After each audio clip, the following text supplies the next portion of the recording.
Ready to sell at Artist Alley? How much spare change do you have? How fast can you calculate under pressure? Do you consider local money habits when attending cons abroad? How easy do you make it for your customers to pay you? Let's face it, if we're serious about our art career, we go to cons to make money.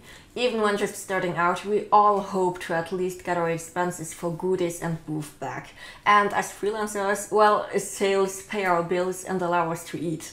Simplifying the process around money for your customers and for yourself during a convention can do you a huge favor, so that you close sales more easily and come across as an amazing professional. Before we dive in, make sure to hit the subscribe button and notification bell for new videos on Tuesdays 6 p.m. to help you grow from art to business and focusing on Artist Alley and sales right now. Anyways, let's go!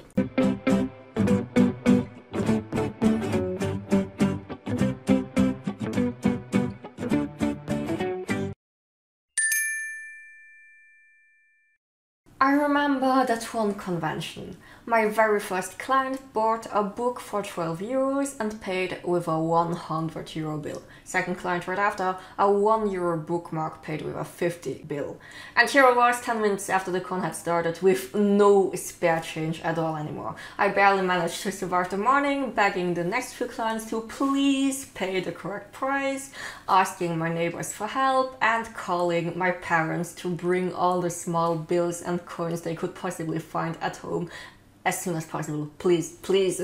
Always have enough spare change with you. It can save your life. Especially in the first few hours, people tend to come with bigger bills as they intend to buy things throughout the day. It's been several years since that incident and I usually get by very well with the following configuration. 1 times 50 euro bill, 6 times 20 euro bills, 12 times 10 euro bills and 12 times 5 euro bills, as well as at least 15 times 1 and 2 euro coins. Usually it works out well as you'll have some sales throughout the day which will compensate afterwards. Depending on the price range, especially if you have smaller goodies, the 10, 5, 2 and 1 pieces are the most important to always keep in stock. What also proves to be useful is just to kindly ask people if they have some spare change. It often happens that people pay with a bill because it's more convenient and faster, but they often have the little coins in their pocket and will gladly hand them over if you just ask them friendly. You never know, so just give it a try, especially if your price is something around like 21 euros paid with a 50 bill, ask for the 1. It's always easier to give back a bill instead of juggling with smaller coins, because if you happen to not have any bills left, you can always replace them with your coins afterwards. There was this other convention where one of my former teachers visited me and bought several goodies. The more they added to the pile, the more I started sweating and trying to calculate beforehand how much it would cost. And bang! They gave me a big bill and I needed to calculate how much I needed to give back. My brain was overwhelmed. Now I admit math was never my favorite at school, but sometimes under pressure you don't seem to find the right answers anymore, even for such small things like 50 minus 12. It really happened, I got it wrong. And pressure will definitely happen. There will be those rush hours when you'll have clients just coming the one after the other, often multiple people at the same time, buying multiple products, and when you need to spend hours non-stop smiling, explaining and calculating, believe me, you'll want to preserve your brain and energy as much as possible and simplify logistics to the bare minimum. Always priced with full numbers like 5, 7, 12, 20 euros, dollars. These numbers you can easily calculate and give money back. Will you forget about the psychological 9.99 or even 50 cents? This might work well in your online shop, but will be a nightmare at live events as you'll need more coins and more thinking. On that note, I also recommend you to have a big purse or cash box where you can easily place and store your money. Lay it flat, not folded. Always put the same bills next to each other. It will save you so much time and brains when you need to be quick and efficient. Remember, you need to focus all your energy and thoughts on connecting with the clients, making them feel welcome and happy, and close the deal with sales. Anything else is trivial and should be simplified as much as possible. Thanks to Luxembourg's great location, I have the opportunity to easily travel to our 3 neighboring countries for arts and crafts fairs. And in France, I was first taken aback with so many people asking me, do you take checks or credit cards?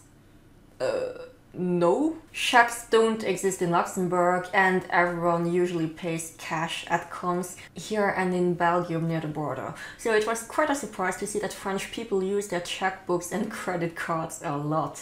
And while some will first ask you what payment methods you accept, others will take it for granted and surprises happened. I once signed a book for a client with their name and everything, and then we discovered that they only had the checks to pay with. Eventually they needed to borrow money from a friend to pay the book in cash. So if you go to another country and want to make sure not to lose any clients over trivial money logistics, do some research first. If it's in their culture, you can't blame them for not being able to pay you the way you want. Which brings me to the next point. If possible, enable digital payments at live events. There was this other time where the con was just closing its doors and a couple came to my booth at the very last minute because they really wanted to buy a 12 € tote bag. As I didn't accept any credit cards, they rushed to the bank automat outside, waited in line for 15 minutes and came back with a gloomy face. There wasn't any cash left anymore. Seriously, pro tip, don't rely on bank automats at cons, too many people rely on them. But they really wanted to buy the bag, so they took out all the coins they could possibly find in their pocket. And I mean all the coins. My hand wasn't big enough to contain them all because it was the very last money they were carrying and it was all only 2, 5, 10 and 20 cents. In the end we lost count and I just gave them the bag for their huge pile of small coins. At the end of most conventions, people don't have much cash left, or the bank automats they were relying on are empty, or they just pay with credit cards and checks in general. If possible, set up some digital payment options. If you have internet on your phone, there's surely a local app by your bank which can enable immediate payment, or you can also use the PayPal app to collect them. I ended up buying the SumUp 3G card reader, which is pretty convenient as it takes credit cards on its own without the need to be connected to a phone nor any other network. It cost 99 euros I think, but considering the losses of clients who didn't have any cash left, or all the French people who wanted to pay with credit cards or checks at the cons before I got the machine, the investment is worth it and makes things so much easier for both visitors and you as a seller. As you can see, these are small money management tips you can use at Artist Alley or any other art fair or live event you're attending. Spare change and easy pricing are the most important. Local customs and digital payments are bonus for more convenience and improved customer service. And believe me, when you're attending many cons, those small changes can be so life-changing. Now it's on to you. Are you already using some of those tips? And do you have other ideas to share which can improve Artist Alley sales management? Let us know in the comments. If you found this video useful, please leave it a like, and if you want to know more about selling your art merch, definitely have a look at our playlist Artist Alley online shops and sales.